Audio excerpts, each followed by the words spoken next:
திண்டுக்கல் செல்லும் வழியில் மணப்பாறை அருகே அமைந்துள்ளதுதான் பெரிய குளத்துப்பட்டி.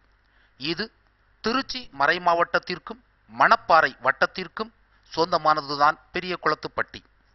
இவ்வூரில் தற்போது வாழும் மக்களின் மூதாதையர்கள் காவிரி டெல்டா பகுதிகளிலிருந்து பல நூறு ஆண்டுகளுக்கு முன்பாக நாயக்க மன்னர்கள் காலத்தில் குடியேறியவர்கள்.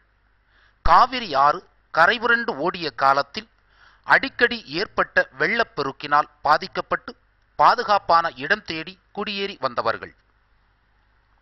இவ்வூரின் மேற்கே பெரிய குளம் உள்ளது. இக்குளத்தின் நீரை நம்பி வாழ்ந்தவர்கள்தான் இம்மக்கள். இவ்வூருக்கு பெரிய குளத்துப்பட்டி என்னும் பெயரை வைத்து அழைக்க ஆரம்பித்தனர். பெரிய குளம் ஒரு முறை பெருகினால் 3 முறை வேளாண்மை செய்து மகிழ்ந்தார்கள். வானம் பார்த்த பூமி ஆதலால் குளத்தில் தண்ணீர் இல்லாதபோது கடலை, துவரை போன்ற தானியங்களை விளைவித்து மகிழ்ந்தார்கள். ஆண்டுகள் பல கடந்து தற்போது பருவமழை பொய்த்ததால் விவசாய நிலங்கள் சீம கருவேலை காடாக மாறிவிட்டது. பல நெருக்கடிகளுக்கு மத்தியில் இவ்வூருக்கு தொடக்கப்பள்ளி கொண்டு வரப்பட்டது. பள்ளிக்கூடம் வந்தாலும் ஒரு சிலரை கற்றனர். கற்றவரும் மேற்படிப்புக்கு வெளியூர் செல்ல தயங்கினர். பல இனங்களை சார்ந்தவர்களாக இருந்தாலும் அனைவரும் சகோதர பாசத்துடன் ஒற்றுமையோடு வாழ்கின்றனர். மூதாதையர்கள் இந்து மதத்திலிருந்து பல பிரச்சனைகளுக்கு நடுவே அமைதியும் அன்பும் ஒற்றுமையும் சமாதானமும் தரும் கிறிஸ்தவ மதத்தை தழுவினர். ஆனால் இன்றும் ஒரு சிலரிடம் பழைய பழக்க வழக்கங்கள் உள்ளன. பங்கு கோவிலுக்கு ஒரு சிலரே ஞாயிறு திருப்பலிக்கு சென்ற காலம் மாறிப்போய் நூற்றுக்கணக்கான மக்கள் ஆலய வழிபாடுகளில் தற்போது கலந்து பயன்பெறுகின்றனர். இறைவனை தொழவும் வழிபடவும் தங்களுக்கென்று ஆலயம் உருவாக்க வேண்டும் என்று தீர்மானித்து கடும் ஜெபத்தாலும் தவத்தாலும் தாங்களே 1937ஆம் ஆண்டு ஆலயம் ஒன்று கட்டி அதன் பாதுகாவலியாக சிந்தாதரி மாதாவை ஏற்று வணங்க ஆரம்பித்தனர். 1991இல் தங்கள் சுய முயற்சியால் இவ்வாலயத்தை மீண்டும் புதுப்பித்தனர். இங்கு 3 விழாக்களை பரம்பரையாக கொண்டாடுகின்றனர். ஜனவரி மாதம் அந்தோனியார் திருவிழாவும், மே மாதம் செபஸ்தியார் திருவிழாவும், செப்டம்பர் மாதம் ஆரோக்கிய அன்னையின் விழாவும் கொண்டாடப்படுகிறது. இம்மக்களின் ஆன்மீகத்தை மேம்படுத்தவும் இறை நம்பிக்கையில் வளர்த்தெடுக்கவும் முடிவு செய்யப்பட்டு தாய்ப்பங்கான என் பூலாம்பட்டியிலிருந்து பிரிக்கப்பட்டது.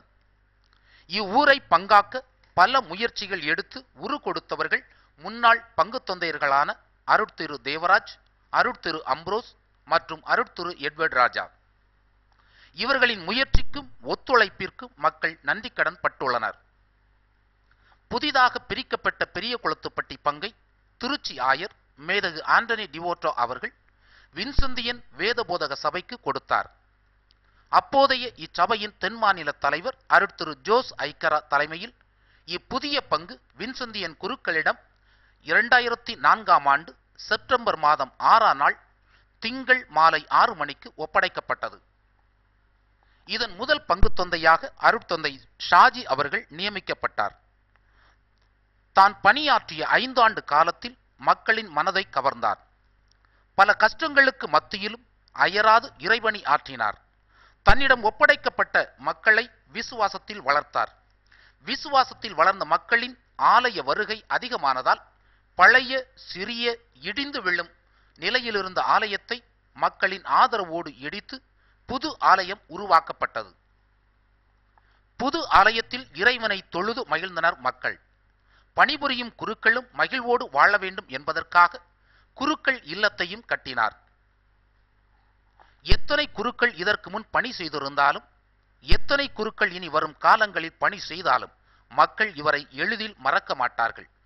இவரின் 5 ஆண்டு கால பணி மக்களின் நெஞ்சில் நீங்கா நினைவுகளாக பதிய வைக்கப்பட்டுள்ளது. இந்த நினைவை யாராலும் மாற்றவோ மறுக்கவோ முடியாது. இவருக்கு பிறகு வந்த குருக்களும் தற்போதைய பங்கு தொந்தை ஜோசப் பேட்ரிக் அவர்களும் இறை மக்களை விசுவாசத்தில் ஆழப்படுத்தி நம்பிக்கையில் வளர்த்தெடுக்கின்றார். மக்களுக்கு தேவையான தியானங்கள், இளையோருக்கு தேவையான கருத்தரங்குகள், விளையாட்டு போட்டிகள் என பல செயல்பாடுகள் நிகழ்ந்து கொண்டிருக்கின்றன. அருட்தந்தை பேட்ரிக் இங்கு பொறுப்பேற்ற பிறகு பல்வேறு இறைபணிகளை செய்து மக்களை விசுவாசத்திலும் நம்பிக்கையிலும் வளர்த்தெடுக்கின்றார். மக்களோடு மக்களாக பணியாற்றுகின்றார். இறைவனி மீது அணையாத தாகம் கொண்டு மக்களின் ஆன்ம தேவைகளை உணர்ந்து அயராது பணிபுரிந்து நிறைவேற்றி மக்களை இறை வழியில் நடத்தி செல்கின்றார். மக்களின் ஆன்மீகத்தில் அக்கறை கொண்டு வின்சந்தியன் குருக்கள் இவருடைய ஆன்மீக தேவையை உணர்ந்து ஜெப வழிபாடுகள், திருப்பலிகள், அர்த்தமுள்ள விழாக்கள் வழியாக ஆன்மீக தேவையை நிறைவேற்றுகின்றனர். ஆன்மீகத்தில் வளரும் இம்மக்களும் பொருளாதாரத்தில் சீர்குலைந்து விடக்கூடாது என்பதற்காக வின்சந்தியன் வேதபோதக சபையின் சார்பாக சொந்தம் என்ற சமூக நல அமைப்பு உருவாக்கப்பட்டு மக்களின் பொருளாதார நிலையும் சீர்தூக்கி வைக்கப்பட்டுள்ளது. இன்று மக்கள் ஆன்மீகத்தில் சிறந்து விளங்குகின்றனர் என்பதன் அடையாளமாக விவிலிய வினாடி வினா போட்டியும் நடத்தப்படுகிறது. பெரிய குளத்துப்பட்டி என்னும் பங்கும் உருவாவதற்கும் ஆன்மீக பொருளாதார வளர்ச்சி மேம்படவும் ஒத்துழைத்த அரும்பாடுபட்ட திருச்சி ஆயர் மேதகு ஆண்டனி டிவோட்டா அவர்களுக்கும் ஏனைய குருக்கள், ஊர் முக்கியஸ்தர்கள், மக்கள், வின்சந்தியன் வேதபோதக சபை குருக்கள் மற்றும் மண்ணின் மைந்தர்கள், மறைமாவட்ட குருக்களுக்கும் நன்றிகள் பல அர்ப்பணிக்கின்றோம்.